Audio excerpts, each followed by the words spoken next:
바울 당시 로마에서 믿음을 지킨다는 것은요, 수많은 사람들로부터 미움과 오해를 사는 일이었고, 가진 재산을 몰수당하는 일이었고, 심지어 끌려가서 죽임당하는 일이었습니다.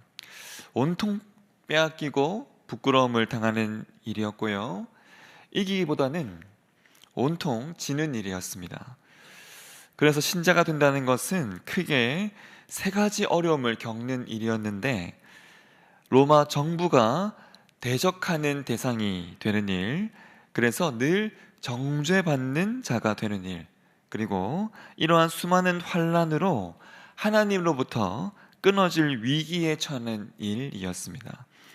이러한 처지에 있던 로마 교인들을 향해서 이 바울은 세 가지를 오늘 말씀에서 외치고 있습니다. 31절 말씀 보시면 누가 우리를 대적하려, 34절 말씀 보시면 누가 정죄하려, 35절 말씀에는 누가 우리를 그리스도의 사랑에서 끊으리요 라고 말하고 있습니다.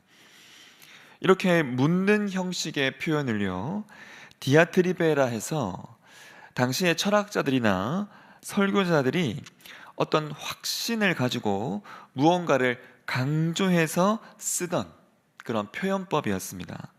즉, 이 묻는 형식이지만 너무나 분명한 답을 강조할 때 쓰는 수사적인 기법인 것이죠.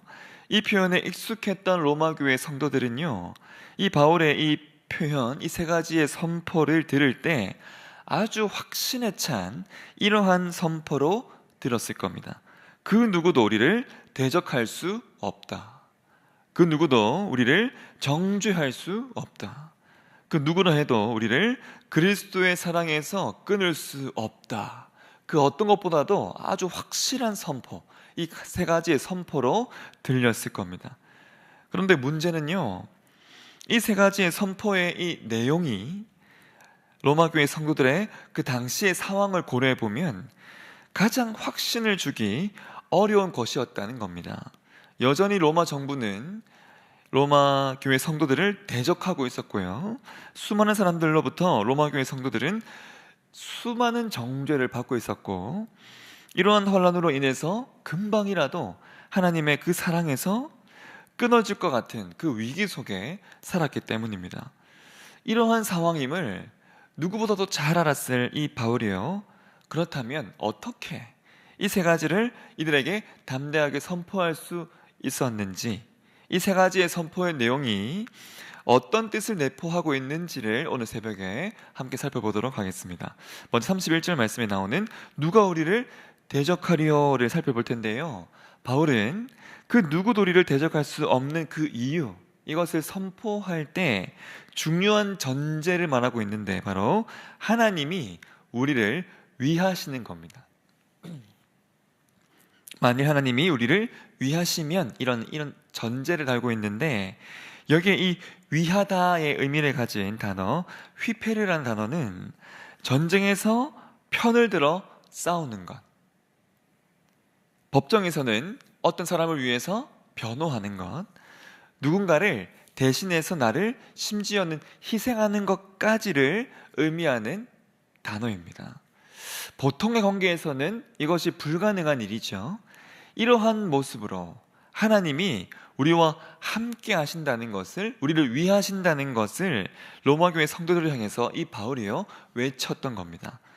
믿음 지키기가 너무나 어려웠던 로마, 참 그 믿음 지키기가 너무나 어려웠을 그 외로운 자리에 있던 그 로마 교회 성도들에게 하나님이 나의 편에서 내 편이 되셔서 나를 이러한 모습으로 위하고 계심을 이 바울이 휘페르라는 단어를 통해 이들에게 알려주었습니다. 무엇보다 우리를 위하시는 이러한 모습의 절정의 모습으로 32절 말씀에서 바울이 이렇게 말씀하는데, 우리 한번 같이 한번 읽어보겠습니다. 32절 시작. 자기 아들을 아끼지 아니하시고 우리 모든 사람을 위하여 내주신 이가 어찌 그 아들과 함께 모든 것을 우리에게 주시지 아니하겠느냐. 내 곁에서요 나를 위하심이 자기 아들을 내어주실 정도라는 사실을 듣고 있었던 로마 교회 성도들, 얼마나 믿음을 지키는 그 자리에서 힘과 위로가 되었겠습니까? 그리고 이 바울은요, 33절 말씀에서 로마 교회 성도들이 하나님께 선택받은 자들임을 말하고 있습니다. 로마 황제는 기독교인들을 지목하고 선택한 그 이유가 그들을 멸하고 고발하고 온갖 오해를 만들어서 이들을 부정케 하기 위한 목적이었습니다. 하지만 하나님께서 우리를 택하신 것은 살리기 위함이고 깨끗하게 하셔서 의롭게 하기 위함이었습니다. 너무나도 다른 왕, 이들이 지켜보고 들었던 로마 황제와는 너무나도 다른 왕이 우리의 왕이심을 선포했던 것이죠. 그래서 이 바울은 로마 교회 성도들로 하여금 로마의 하늘 아래 있지만 그 위에 계신, 하늘 위에 계신 하나님 아래 살아가게 하였습니다. 하늘 아래에 있는 황제에게 탄압받고 있었지만 하늘 위에 계신 그 왕의 다스림 받는 자들임을 늘 이렇게 기억하도록 하였고요. 그분의 백성으로 살아갈 수 있게 하였습니다. 이것을 통해서 내가 진정 속한 곳이 어디인지를, 내가 진정 누구인지에 대한 이 정체성을요, 이 로마교회 성도들로 하여금 분명하게 하도록 하였습니다. 이들을 택하신 분, 택하사 자기의 백성 삼아 주신 분, 이들을 의롭다 하셔서 누구로부터도 고발되지 않도록 하신 분, 바로 이분이 내 하나님이심을, 나의 왕이심을 분명히 알도록 했던 것, 바로 이 사실이, 이러한 내용이 로마교회 성도들의 정체성에요 아주 큰 영향을 주었습니다. 이러한 하나님, 내가 보는 로마 황제와는 너무나 다른 바로 이 하나님이 함께 하시고 늘 위하는 자, 그리고 이러한 하나님께서 택하신 바로 그 자, 바로 그러한 자가 나이기에 그 누구도 나를 대적할 수 없는 자가 또한 나임을 분명하게 하도록 하였던 것이죠. 이것이요, 박해가 너무나 심했던 로마에서 이 성도들이 담대할 수 있었던 이유이자 로마 황제 앞에서조차 담대할 수 있었던 바로 그 이유, 심지어는 달려드는 그 맹수 앞에서도 믿음을 여전히 지킬 수 있었던 이유였습니다. 이것이 누가 대적하리요 선포하면서 이 바울이 성도들에게 들려주었던 분명한 내용이고요. 두 번째로 이 바울은 34절 말씀에서 누가 우리를 정죄하리요라고 선포합니다. 우리가 죄인인지라 죄와 죽음의 그 굴레를 벗어날 수 없는 자들입니다. 그래서 사단이 하나님께 상고하는 것과 죽음이 쏘는 것에서 자유할 수 없는 자들, 그래서 정죄받을 수 없는 자들이지만 죽음으로 우리의 죄값을 치르신 예수님으로 인해, 그리고 이 죽음마저도 부활로 이기신 예수님으로 인해, 그리고 지금도 하나님의 우편에서 우리를 위해서 기도하시는 이 예수님으로 인해서 그 누구도 우리를 정죄할 수 없음을, 즉 이 예수님 한 분 안에 우리가 정죄받을 모든 이유가 다 사라졌음을 이 바울이 로마 성도들을 향해서 분명하게 외쳐주었습니다. 바로 이것이요, 로마교회 성도들 안에 있었던 유대인들에게 분명한 예수님의 모습을 나타내는 말씀이기도 하였습니다.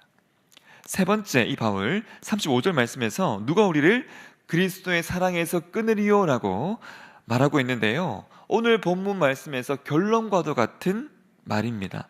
그 사랑에서 끊어낼 만한 것으로 이 바울 환난, 곤고, 박해, 기근, 적신, 위험, 칼을 언급하고 있는데, 이러한 것들은요 로마교회 교인들이 겪고 있었을 어려움들이었습니다.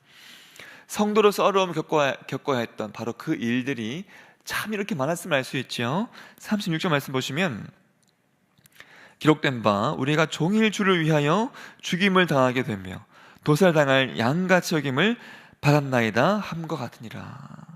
이 말씀에서도 볼 수 있듯이 종일 죽임 당하는 일, 도살당할 양같이 여김을 받는 일이요 로마교회 성도들의 일상이었습니다. 성도 개인으로서는 도저히 이기기 어려운, 참 벅찬 일들이었던 것이죠. 이러한 것들 앞에서 성도들 그저 죽임 당할 자 되어서 도살당할 양같이 여김을 받으면서 그저 절망하고 비참한 삶을 살 수밖에 없는 처지였습니다.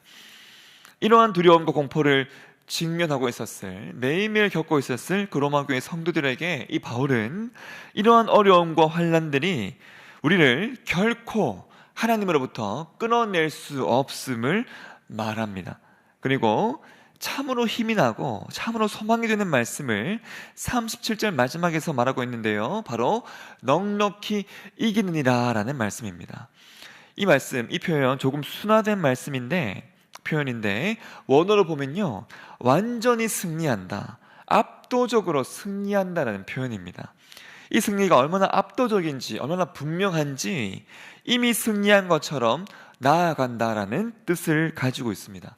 이미 결정된 승리, 그 승리를 가진 자로 이 성도들이 설 수 있음을 말해 주었던 것이죠.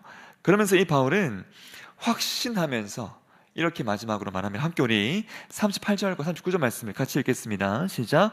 내가 확신하노니 사망이나 생명이나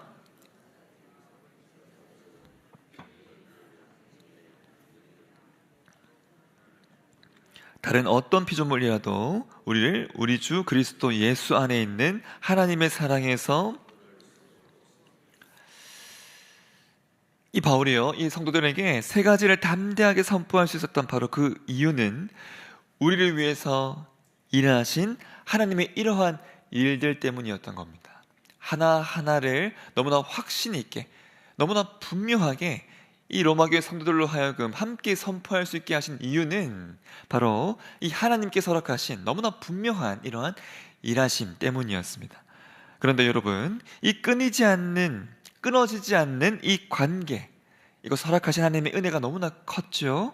이 관계를 위해서 하나님께서 하셔야 했던 것은 아들과의 관계를 오히려 끊어내는 일이었습니다. 하나님과 우리와의 이 끊어지지 않는 관계를 위해서 아들이, 예수님이 하셔야 했던 것은 로마교회 성도들이 처해 있었던 그 세 가지 어려움이 있었죠. 그 어려움을, 이 세 가지를 다 스스로가 당하는 일이었습니다. 우리는 그 은혜로 인해서 누가 우리를 대적하리요, 누가 우리를 정죄하리요, 누가 우리를 그 사랑에서 끊으리요, 이렇게 찬양하며 노래하지만 우리로 하여금 이러한 노래를 부르는 자 되게 하시기 위해서 예수님 정반대의 노래를 부르셔야 했던 겁니다. 하나님이 내 반대편에서 나에게 저주를 부으시면서 내 대적이 되시는 일, 이 세상 모든 죄를 지고 가는 어린 양이 되셔서 가장 큰 정죄를 받는 일, 그리고 아버지의 그 사랑으로부터 끊어지는 일이었습니다. 36절 말씀처럼 종일 죽임을 당하게 되며 도살당할 양같이 여김을 받는 바로 이 일을 위해서, 바로 그 도살당할 양으로 예수님이 친히 우리에게 오셨습니다. 오신 그 모든 길들, 그리고 가셨던 그 모든 길들이 너무나 큰 슬픔의 길이자 눈물의 길이었습니다. 하지만 아버지 하나님은 그 모든 길들을 그저 슬픔의 길, 눈물의 길 되지 않게 하시고 그 길에서 하나님께서 넉넉히 이기게 하셨습니다. 부활하게 하심으로 얼마나 압도적으로 이기게 하셨는지를 십자가에서 우리 모두에게 알게 하셨습니다. 바로 이러한 하나님, 사랑하는 자로 하여금 그 누구도 대적하지 못하게 하시고요, 정죄받지 못하게 하시면서 그 누구도 그 사랑에서 끊어지지 못하게 이 하심을 십자가에서 너무나 분명하게 보이신 이 하나님이요, 우리가 속한 분이십니다. 바로 이 하나님이 우리의 정체성입니다. 내가 하나님 앞에 이러한 자다, 내가 이러한 백성이다, 이것이 분명한 삶을 살아가는 것, 이것이요, 우리가 어디에 있든지 누구 앞에 있든지 우리가 어떤 상황 가운데서도 담대할 수 있는 이유입니다. 여러분이 고난 가운데 있어도요, 환난 가운데 있어도, 박해 가운데 있다 할지라도 괜찮습니다. 왜냐하면 이러한 것들로부터 우리를 넉넉히 이기게 하시는 하나님이 우리 안에 우리와 함께 하시기 때문입니다. 사망, 생명, 천사들, 권세들, 현재일, 장래일, 능력, 높음, 깊음, 다른 그 어떤 피조물이 우리를 위협한다 해도요, 여러분, 그곳에서 담대하십시오. 하나님은 우리를 그것들 가운데서 우리를 압도적으로 이기게 하실 것입니다. 특별히 이 모든 것을 가능케 하시는 하나님의 그 사랑이 예수님 안에 있음을 여러분 늘 기억하십시오. 승리는요, 우리의 능력이 아니라 우리를 사랑하시는 하나님의 이 사랑에서 비롯됩니다. 나를 사랑하시는 그 분께서 주실 그 승리를 우리가 확신할 때, 고난의 자리, 환난의 자리, 박해의 그 자리에서 우리에게 허락하실 그 압도적인 승리를 우리가 미리 확신할 때 우리의 승리는요, 우리가 아파하는 그 자리에서 시작될 것입니다. 늘 예수님 안에 계셔서 우리를 너무나 끔찍하게 사랑하시는 예수님 그 사랑 안에 여러분 계셔서 그 사랑으로 충만한 삶을 살아가시기를, 그래서 어디로 가든 누구 앞에 있든지 어떤 일 앞에서도 넉넉히 이기게 하시는, 압도적으로 이기게 하시는 그 하나님의 역사하심을 늘 체험하며 나아가는, 그래서 성도가 어떤 삶을 살아가는지, 주의 백성들의 삶이 어떠한 삶인지를 주변 많은 사람들에게 세상을 향해 분명하게 보여주며 살아가는 저와 여러분의 삶이 되시기를 예수님 이름으로 축원합니다. 아멘. 하늘에 계신 우리 아버지, 아버지의 이름을 거룩하게 하시며 아버지의 나라가 오게 하시며 아버지의 뜻이 하늘에서와 같이 땅에서도 이루어지게 하소서. 오늘 우리에게 일용할 양식을 주시고 우리가 우리에게 잘못한 사람을 용서하여 준 것 같이 우리 죄를 용서하여 주시고 우리를 시험에 빠지지 않게 하시고 악에서 구하소서.